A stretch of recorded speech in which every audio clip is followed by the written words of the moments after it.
Greetings all, Ferrari601 here. Welcome back to another 1/400 scale diecast model aircraft review of this from Gemini Jets in this 2023 release, the Boeing 737-600.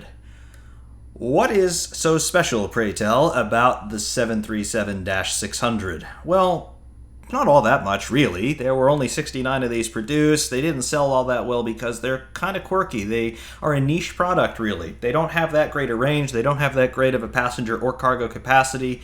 And really, the other variants of the 737 do a better job at being a 737. However, this particular 737-600 is very unique and very interesting, therefore. Why? Because it's operated by that's classified information. No, it's really operated by an entity known as Janet. What is Janet? Where is Janet? Who is Janet? Nobody knows. And if you do know, you can't tell anyone. Otherwise, your life probably is about to be over. However, Janet is the call sign for the mysterious entity that does operate these particular 737-600s. Who are they? What do they do? Where do they go? Who flies them? Well, we know a little bit. We'll get into the little bit that we do know about Janet and the little bit that we do know about these particular airplanes operated thereby. However, Gemini Jets, they have decided to take a look out their home turf window and model one of the airplanes that they can probably see from their corporate offices on a daily basis, because Las Vegas, where Gemini Jets is headquartered, is also the headquarters of this entity that is known as Janet on the ATC frequencies, and they fly exclusively out of Harry Reid International Airport out of Las Vegas. So, yeah, perhaps a little bit of homecoming here for Gemini Jets in choosing this particular subject for this 2023 release model. However, it is very, very interesting, and of course the product itself is very nicely put together. Let's take a little bit of a closer look at this Boeing 737-600 by Gemini Jets. Before taking a closer look at this wonderful 1/400 scale die-cast model aircraft, let's take a look at the box from whence it comes. Coming in here from screen right at extremely close range. There we are. Yeah, very interesting box. Number one, because Janet Air is not really an airline, although it absolutely is. It's not an airline that you can buy a ticket for, let's call it that. So what you have here is you have got a picture of the Las Vegas Strip at night, with the pyramid thing. It's a hotel or some sort of attraction. I don't know the name of it, but you can see that we've got a very bright spotlight projecting out of the top of that, which is, it's a cool picture, something you'd absolutely see in reality, but are there any sort of implications by choosing this particular image? Maybe. Beyond that, though, you can see a shot from the ground at McCarran or Harry Reid Airport, where you can see a great number of the Janet Air airplanes right there. They are all these featureless red-striped livery 737-600s, and that's where they operate from. They go to a couple other places around the Southwest, but obviously the most famous destination for Janet Air is the so-called Area 51. Which, yes, does exist, but doesn't really. Otherwise, though, we've got Janet title graphics toward the bottom right, Boeing 737-600, trademark, 1/400 scale die-cast model aircraft, Gemini Jets logo in the upper left, and made for collectors by collectors, trademark in the upper right. Really cool there for the front panel. Bottom panel of the box, Gemini Jets logo, and then on the right side, 1/400 scale die-cast model, highly collectible, superior quality, realistic metal landing gear, detailed printed graphics, as real as it gets, trademark features. On the right-hand panel, we've got the Gemini Jets logo again, 1/400 scale die-cast model, and your item number is there, GJEGG2169, rendering of the aircraft there, and Boeing 737-600. Interesting to note that there is no rendering of the aircraft on the front panel of the box, which is actually pretty interesting, because most of the time Gemini Jets would put a picture of the model there. Top panel, basically the same, item number and barcode there, very cool. There's your small parts warning for children under 14 years of age. Left panel, basically identical to the right panel. And then the back panel, rendering of the aircraft in a steep climb, Gemini Jets logo, as real as it gets, and then all of your selling points, as well as your Gemini Jets social media links and corporate website links. And then your disclaimers in terms of the trade and dress stuff for Boeing, 737 and Boeing are among the trademarks owned by Boeing.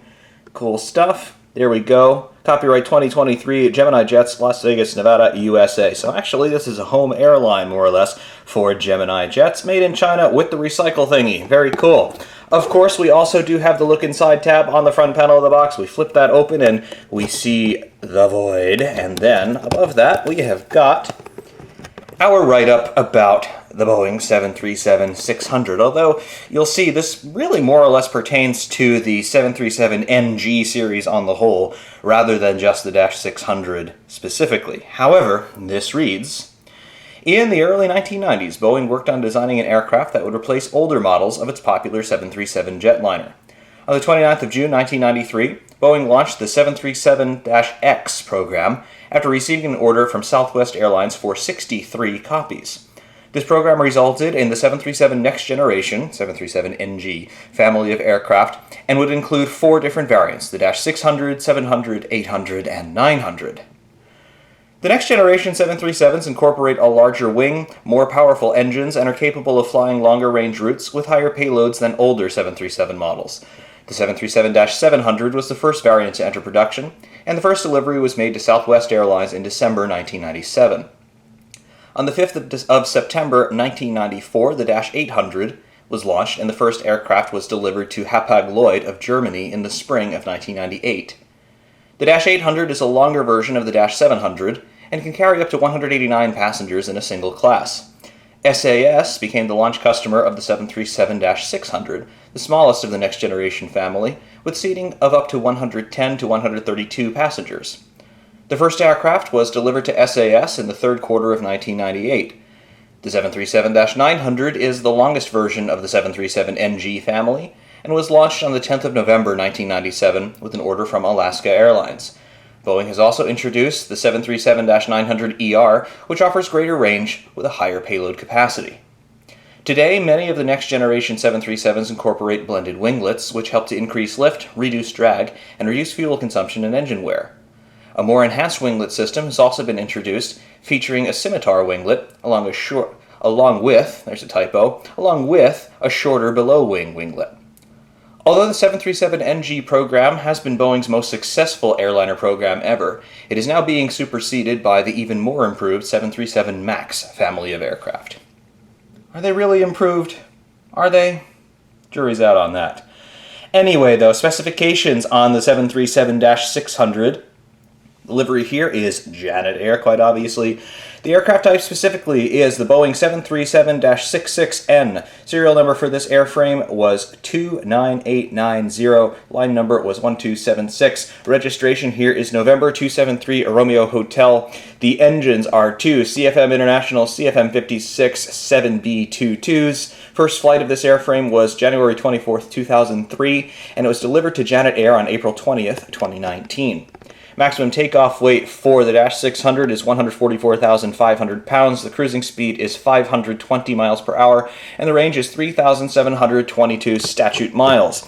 Here in plan view, we've got schematics here from the port side as well as from above. Overall length on the aircraft, 102 feet 6 inches. Height from the bottom of the main gear to the top of the vertical stabilizer, 41 feet 3 inches.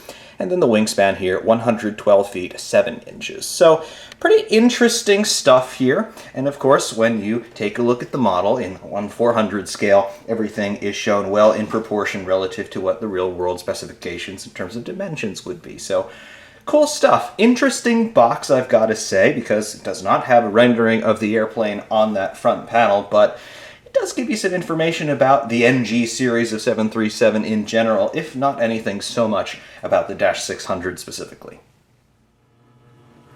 So then, if the aircraft itself, in terms of its type and what it generally is perhaps not the most exciting thing in the world, then who operates this airplane and who may be aboard at any time perhaps is a good deal more exciting. Well, you can see that this airplane is rather interesting, especially when compared to other airliners, in that it doesn't quite look like a normal airliner because, well, it's not. You notice anything lacking here in this livery? There are no title graphics. In other words, there is no name of an airline. There is no logo and actually no color whatsoever anywhere on the empennage. It is just a plain white vertical stabilizer, and a very large vertical stabilizer at that. The Dash 600 737 is the shortest of them, and it needs a little bit more of a moment arm in order for rudder authority to be properly achieved. So bigger vertical stabilizer. Think about the Boeing 747 SP also having a very large vertical stabilizer on account of a much shorter fuselage. So interesting tangent there, but Janet. Janet is not really the real name of the operator of this airplane, as far as we know. It's a call sign that these aircraft adopt with air traffic control once they're in the air. Where do they go? Well, they are all operated out of Harry Reid International Airport in Las Vegas, Nevada. That airfield used to be known as McCarran, and even in Flight Simulator I think it's still called McCarran. However, it is officially called Harry Reid International Airport now after the late senator from Nevada. Janet Air, they have 11 airplanes. They're all 737-600s, much like this one. They have apparently 6 destinations, however, not entirely sure where all of them are. From Harry Reid International, we know that they do frequent the Tonopah Test Range in Nevada. They also frequent Homey Airport in Nevada. And Homey Airport is a place with quite a story. The official designator for Homey Airport is Kilo X-Ray Tango Alpha. The FAA call it X-Ray Tango Alpha, or Groom Lake. However, the official name is now Homey, and there are even nav aids in the area, and there are even approach plates that are publicly available for the airfield. However, that place much more widely known as Area 51. And Area 51, as far as we know, is a very highly top secret U.S. Air Force test and research facility focusing on the development of military aircraft, particularly reconnaissance and fighter aircraft. So very sophisticated technology, very sensitive information, of course, because not only is the technology cutting edge, but the capabilities of the aircraft in question being developed over there would be highly classified, because the enemies of the United States might quite want to know a bit about that so they could develop their own countermeasures to them. However, the secrecy of a facility like Area 51, or the Tonopah Test Range, or even the Dryden Flight Research Center, I think now called the Armstrong Flight Research Center at Edwards Air Force Base, California, and I'm sure there are others in places that they don't want you to know about at all where these airplanes go.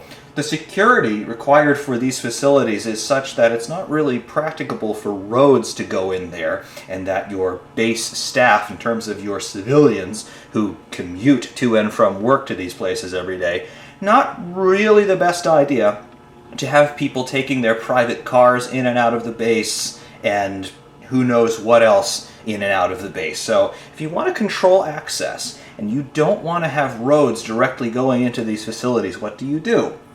You could have some sort of a mass transit service where everybody gets on a bus and they go. I believe something like that also happens for Area 51. But the best way is just don't have any roads that go there at all and bring everybody in via air. That is the solution for the Tonopah Test Range and Area 51. Enter Janet Air. All of these airplanes are based at Harry Reid Airport. They have their own terminal all the way on the other side of the facility. Nobody goes there. It's not marked. Nobody's quite sure what happens. However, there are flights that appear to be regularly scheduled in and out of Harry Reid Airport, and these airplanes are flying them. Where exactly are they going? Well, they're either going to the Tonopah Range, or they're going to Area 51. Maybe they're going to Edwards Air Force Base and some other places. However, since 2015, Janet have flown exclusively the 737-600. Before that, they flew -200 737s, but apparently they do like the 737. Currently, they have 6 of these aircraft, and this particular one, November 273 Romeo Hotel, listed as being owned by the United States Air Force. The plot thickens yet again. What is Janet beyond a call sign? Is it even anything beyond a call sign? I don't know. Does the Air Force directly operate these airplanes and they just don't want to admit it, or they don't want anybody to know about that? Maybe, maybe not. Obviously, what these aircraft are doing and the people that they're transporting and the reasons for which they're transporting people, it's such a concern of national security that the more obfuscation you can throw toward the general public, the better. However, the public face of it, these featureless liveries just with the red window line and no other markings apart from the registration. Definitely it is intriguing, but if you want to talk about an innocuous appearance, if you don't know what you're looking at, this airplane will not at all arouse your suspicions. It just looks like any other airplane sitting there. However, if you do know, it is incredibly distinctive because no other airlines that are operating in the area have a livery like this, and even if they do, who is going to have a whole bunch of empty white space on their airplane? Nobody, if you're trying to advertise your company. So, yeah, it's an interesting thing, I do have to say, and I suppose if you saw one of these airplanes, it might be a little bit of a spooky experience, especially if you saw one outside of the Las Vegas area. That might grab your attention, but be that as it may, we don't entirely know what's going on with these airplanes. All we know is that Janet, whatever entity that is, whether or not it is an official arm of the United States Air Force, and whether or not there are some interesting people and interesting materials on board, Janet is going to very odd places that you are not welcome to know about. Interesting. Stopping our rotation and taking a slightly closer look at the aircraft now, what do we have here from Gemini Jets? Well, it is a very small model, as you would expect. The 737-600, it is the smallest of the next generation series. And really, it's a little bit of an Easter egg of an airplane. They only made 69-600s. The first one went to SAS, and the last one went to WestJet in Canada in 2006. I believe that Boeing theoretically would still produce these all the way up to about 2012, but there were no orders filled after the WestJet delivery in 2006. This particular airplane and all of the other -600s operated now by Janet Air, they all came from China, in terms of China Air being their original operators when they were delivered initially. Why did Janet end up with these airplanes in particular?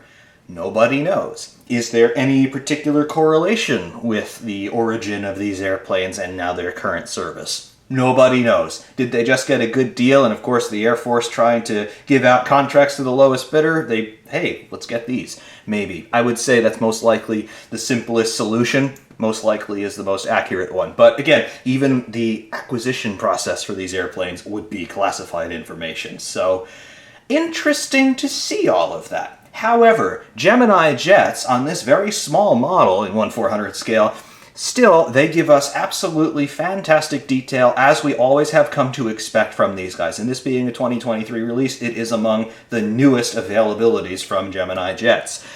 There are a few details here that are simply omitted because they're not on the prototype airplane. You don't have title graphics, you don't have logos, you don't have cheat lines in terms of fun color changes and things. You have just got a plain white fuselage, a plain white empennage, and a window line that is backlit with red paint. That's about it. However, what is here is done very, very nicely from stem to stern, from the cockpit windows all the way down to the interesting proportions of the very large vertical stabilizer with its de-icing leading edge. Looks good.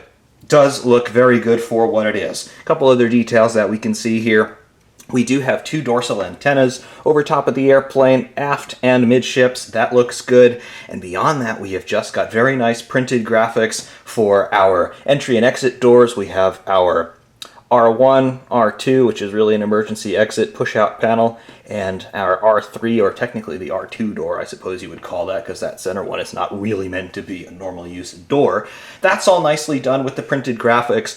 The boundaries around the red stripe in the livery all looks good, as do the cabin windows, which I believe they're all there. I don't see anything in terms of window shades or other panels that would be blanking out windows. It all looks good.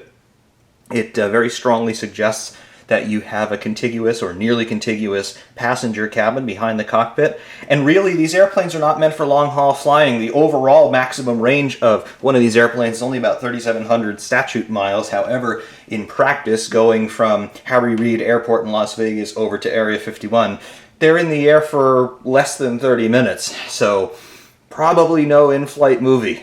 But for what we see here, it all looks very good. Other details include cargo doors that we have forward and aft, ahead of the wing and behind the wing. And of course we have our engine nacelle detail with the anti-ice ring on the intake side. Looks very good. One thing that I will point out though is you can see that the nose landing gear, we have got two wheels on the nose gear as you would expect. However, that port side wheel is off the ground, even though the starboard side one is on the ground. Just a little bit crooked, slight quality control issue perhaps, but again, for the scale that we're dealing with here, extremely small and definitely something that is passable in terms of being a fault. Another thing that I will note though is because the gear are so small, they don't all roll. They should all roll, but they don't all roll on this one.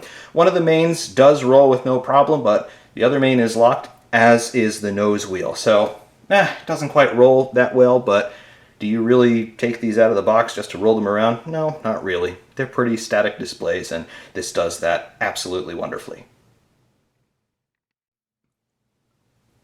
Taking a look at the starboard side of the airplane straight on from 90 degrees, so now you can see things in slightly better proportions now.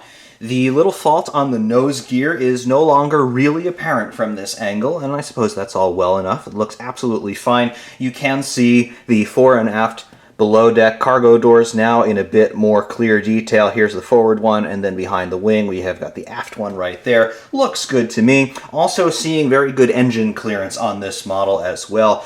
Remember, this is very small in 1/400th scale. If you have any Airbus A318, A319 models, this is very similar in size. So it's one of the smallest jet-powered airliner models that you can get these days. But still, things look good. I know that a couple of the A319, A320 models that I've seen, the engines are scraping the ground. Not the case here on the 737-600 from Gemini. It looks very, very good here, and it doesn't spoil the effect by having the engines looking either a little bit too low or a little bit too big to be scale correct. So, looks good. Other details that we can see here, obviously we have got the red stripe through the window line on the fuselage. Looks good. We have got our R1 and R2 doors, fore and aft doors. Not going to count this center one. It's really an emergency exit panel that you would push out from the inside and then jump onto the wing and slide down the flaps, really, if you needed to get out in a hurry. But looks good. And of course, you can also see the other detail just printed here in the tail cone below that red stripe across the livery, our registration, November 273 Romeo Hotel. Legible there, albeit very, very small to be scale correct. Other details here, obviously the engine nacelle, so we talked about. We do have the printing here in terms of ground start ports and other diagnostic ports that ground crews could plug into. We also have the exhaust cone side of the engine here. Very nice. There is a matte gray finish as well as a small chrome stripe on that. Looks very, very good. Empennage, quite obviously, we have got the big vertical stabilizer, which is a hallmark of the Dash 600, and then we have our horizontal stabilizers on either side. There is a little bit of printed detail underneath the tail cone. That's for the auxiliary power unit, and you can also see this little arc profile just on the leading edge of the horizontal stabilizer here on the starboard side, because that's where the stabilizer can trim, so trim deflection is visible there at a glance. One thing that I will talk about though on the empennage is the horizontal and vertical stabilizers are all made out of plastic. They are not die cast, and I see why. They're small pieces, really. They're big in comparison to the airplane, but they're very small in comparison to human-scaled things. So I can see that. They also have some complex geometry, so perhaps injection molded plastic is better than trying to fashion those things out of metal. However, the main wings are die cast, as you would expect.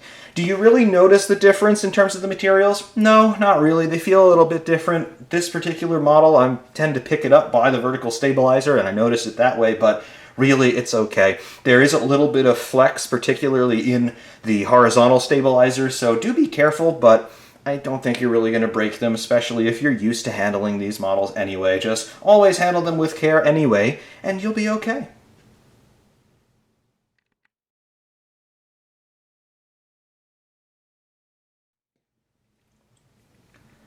Now an aft view on 737-600, and here you can see some more of the implications of that nose gear not quite being mounted straight. You can see that the right-hand nose wheel is definitely on the ground, and the left-hand nose wheel is definitely not on the ground. However, be that as it may, does it really detract from things? Not really, in my opinion. Again, remember, this is a very small object in reality. The camera is magnifying things tremendously, so yes, it's more apparent to us, particularly because I'm shooting this on a white turntable against a white backdrop, so you have nothing to look at apart from the airplane. So, again, it's perhaps emphasizing something a little bit unfairly, but it is there nonetheless. You can, however, see that we have the profile of the empennage visible with the vertical stabilizer and the horizontal stabilizers. The horizontal stabilizers appear to be more or less straight across, as they should be. Of course, they're raked upward toward the tips, as they should be. However, that vertical stabilizer does look to be a little bit crooked. It's not bad, and it, again, is not something that's particularly apparent by eye. Remember, once more, the camera is emphasizing things via magnification. However, it is a little bit crooked, so yes, I can see that. Main wings, though, we have got the trailing edge profile. You can see on either wing, you have got the 3 fairings for the flap armature there, just covering that up for aerodynamic purposes. No winglets on these wings, though. No wingtip devices, sharklets, scimitars, anything like that. That was never an option on the Dash 600 737s. So be that as it may, we just have more or less a conventional profile of the wings. You can see on the starboard wing, it does appear that the wing tip is ever so slightly bent downward relative to the port wing tip. Again, is that a production fault? Yes, probably. I have to say it is.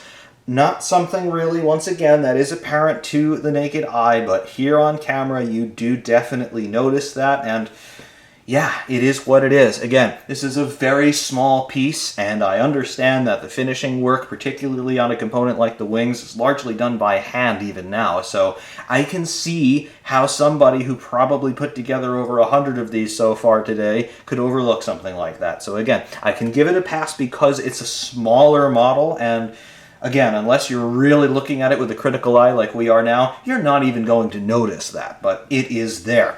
Finally here, though, you can see the exhaust sides of the engines, and trying to bring them into focus a little bit better for us.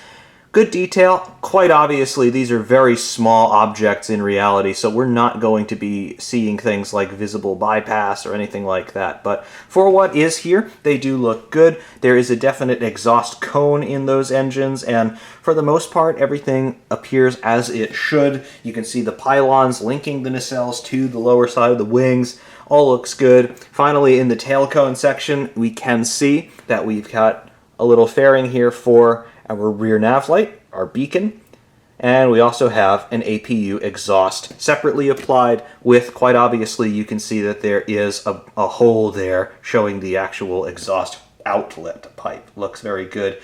And below that, quite obviously, you can see printed detail there of doors that you would use to access the auxiliary power unit. So really cool stuff. Perhaps some detractors here in terms of the details that are evident, in terms of the attitude of various aerodynamic surfaces, but still, the airplane comes together in a very cohesive manner with a very nice presence.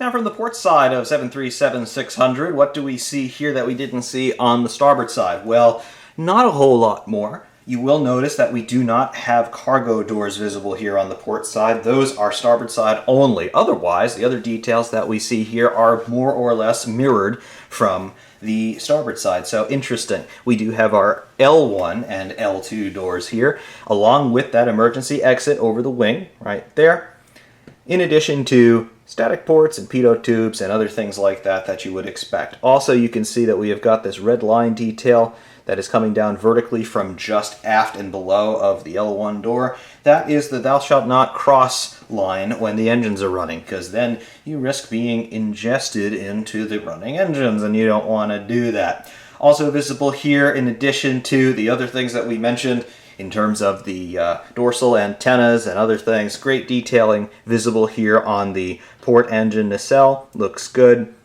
Obviously the external manual start override port, and then other diagnostic ports to plug in there. And also you can see the de-ice ring a little bit, as well as the exhaust cone a little bit, in addition to the main gear. Looks good.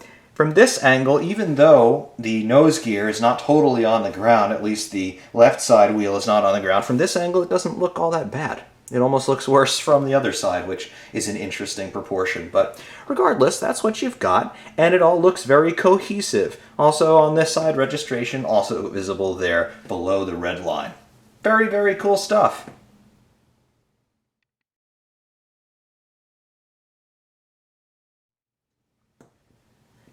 And lastly, a view here from nose on.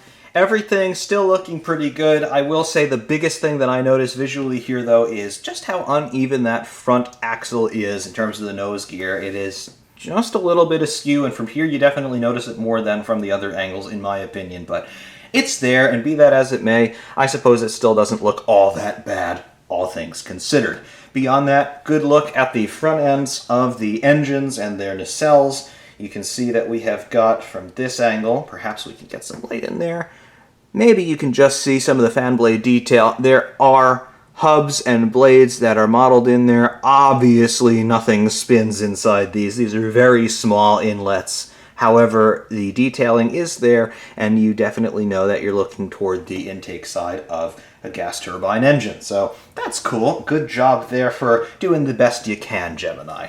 Beyond that, leading edge of the wing, obviously, you can see all of that geometry looking very, very nice. The pylons mounting the nacelles to the underside of the wing, they look good. As well as the open landing gear struts there on the main gear, they look good. The 737 does not have landing gear doors on the main gear, so there are no landing gear doors to be modeled, but there are wells underneath the airplane there to accommodate the main gear when they're retracted and they are modeled. So that looks good. The wingtip on the starboard wing being a little bit lower than the one on the port wing, it is evident here. However, it's still not terribly evident. It seemed to be a little bit worse from the tail view, which is interesting, but you can definitely still see it. As well as the vertical stabilizer being a little bit crooked. Yes, I still notice it here, but again, not quite as much as I did from the tail. Perhaps it's just because we're looking at the wider section of the airplane in terms of the nose being much wider than the tail cone, and that just visually gives our brain a little bit more to process, and we start to sort of filter out everything else. Perhaps that's what's going on, but definitely I do notice it with this view, but I notice it less with this view than I do with the tail on via the tail cone. So interesting to note, but really plenty of good things going on all angles here from this Janet Air 737-600. Last little bits of detail that you can see on the nose. We don't apparently have any shut line around the radome that's modeled. It's white on white, so that would be expected. We do, though, have little eyebrow windows above the main cockpit windows. You can see those, and they look good. Also, we do have window wipers below that lower valence boundary of the cockpit windows, the extreme forward ones anyway. So it all looks good, and the details that you do expect to see, you do see them, and they're generally in the places and appearances as you would expect. Now going freehand to take a little bit of a closer look at things that perhaps we couldn't quite see earlier. First of all, you can see here from the port side all the details that we mentioned. Everything looks good, nothing out of place, just probably a better view of the nose section here because a little bit far out earlier, but you can see those eyebrow windows above the main cockpit windows. They all look good. Everything is there as you would expect, and it all looks marvelous. Also, we have got our fuselage detail in terms of our printed graphics for our cabin windows, our doors, and of course our wing structure, which we didn't quite see the top side of. Top side of the wing done in silver. It's not all gray, so we do have the silver areas on the wings. We also have the emergency exit arrows, so that is quite obviously an overwing emergency exit, and then it's directing the people from inside how to get off of the airplane once they're on the wing. We've got the pylon and nacelle for the port engine. Looks good. And of course our wingtip over here with our beacon strobe light. Looks good. And the starboard wing looks very much the same as you would expect. Very cool. Top side of the airplane, we have got ourselves a couple of printed antenna details as well as a printed beacon light right here. Some more printed details over here toward the forward side of the fuselage. And then of course we have our two separately applied antennas midships and then aft just ahead of the vertical stabilizer. Looking very, very nice. Definitely I'm pretty satisfied with this one.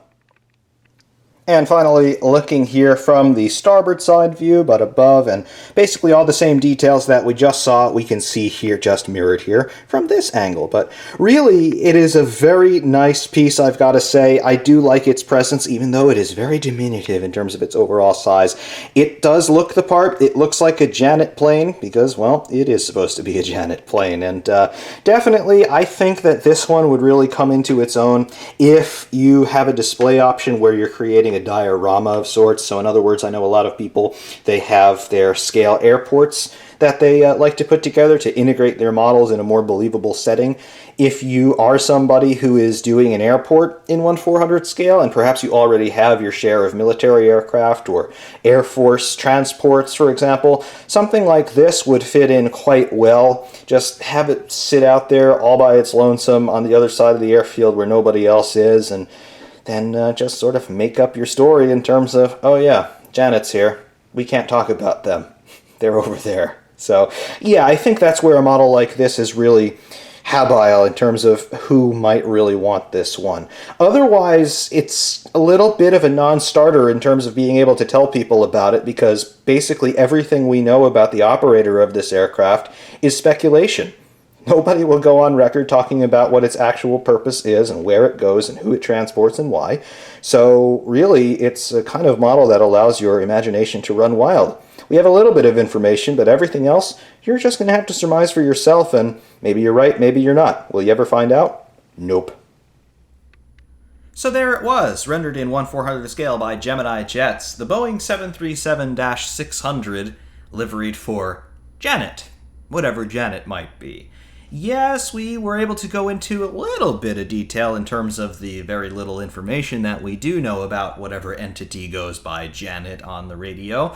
We know that this airplane and a few others like it are operated out of Las Vegas on a daily basis, and they make landings in some places that you cannot go to and maintain all of your rights as a citizen. So, be that as it may, it is a very unique subject, and something that's definitely going to be very unique in your 1/400 scale diecast aircraft collection if you do choose to partake in one. However, what of this model from Gemini Jets? 2023 release, so it has the absolute latest and greatest in terms of the tooling and practices employed by Gemini Jets, and it is very good, I will say. It is very small because, well, the Dash 600 is a small aircraft in terms of airliners today, so that means that you're talking about a form factor that is easily going to fit in the palm of your hand. So just remember that if you are thinking about this. It is going to be very tiny. However, it is going to be a great piece to have, as I said earlier, as part of an airport diorama if you do have a 1/400 scale airport that you use to display your models. That's where something like this is really going to fit in. Otherwise, it's a featureless, small 737, which, okay, yes, that's worth something in terms of it being quirky and unique, but it's not an airline that anybody knows. It's not an airline that you're ever going to see unless you live in the Las Vegas area. And beyond that, you don't really know anything about it anyway because it's all state secrets. So perhaps it doesn't have the best story in the world in terms of things that you actually know about it. But maybe it's the imagination factor, the allure of Area 51 and classified information, and don't say the A word, but there are some people who think that, yes, aliens are involved in the story. I'm not one of those people, for the record, but I do think that there is a whole bunch of very sophisticated and wildly interesting technology involved in this story, and that is one of the many reasons why the area around Area 51 is so tightly controlled in terms of security and controlling who comes in, who comes out, and how they get there. With this 737-600 being the primary means of ingress and egress for all the people who work at Area 51, the Tonopah Range, and other areas in the American Southwest where they do get up to some interesting flight test activities. So that's the purpose of Janet, apparently, and that's the purpose of this particular Boeing 737-600, rendered so wonderfully here in 1/400 scale by Gemini Jets. Would I recommend it? Yes. Only, though, if you appreciate the allure of the unknown, because, well, it's Janet, and that's about all we can say. Until next time, though, all I can say is thank you all very, very much for watching. Ferrari Man 601 saying thanks, and of course, we will see you soon.